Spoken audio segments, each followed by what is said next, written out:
How did the Einsatzgruppen mobile killing units commit mass murder? Imagine a group of soldiers moving swiftly through a war zone, not to fight but to kill. That's what the Einsatzgruppen did during the early years of World War II. These units were part of the Nazi regime's plan to wipe out entire communities. They followed the German army into the Soviet Union starting in 1941. Their main target was Jewish civilians, but they also killed communist officials, Roma, and others considered enemies.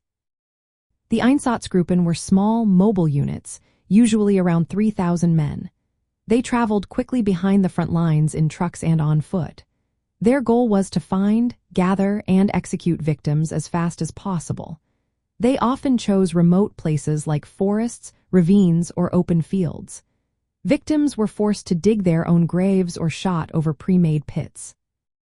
One of the most infamous massacres was at Babi Yar near Kiev, where over 33,000 Jews were killed in just 2 days. These killing squads worked with help from other groups. Local police, Nazi collaborators, and Waffen-SS units assisted in identifying victims and carrying out the murders. Sometimes they used small teams to carry out the shootings, while other times they worked together in larger groups. The entire operation was organized and systematic. They had to move quickly, so they used trucks, weapons, and communication tools to stay coordinated.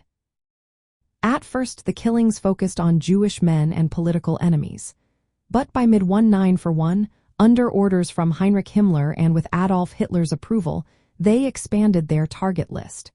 Women, children, and the elderly were now included. This shift turned the killings into a form of genocide, aiming to eliminate entire communities. The violence was brutal and took a heavy toll on the killers too.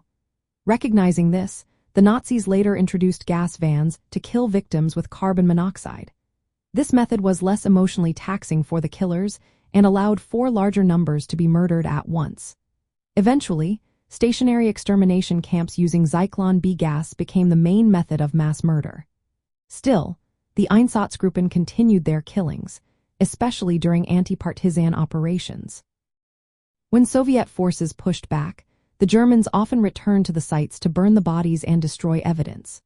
This was part of their effort to hide the scale of their crimes.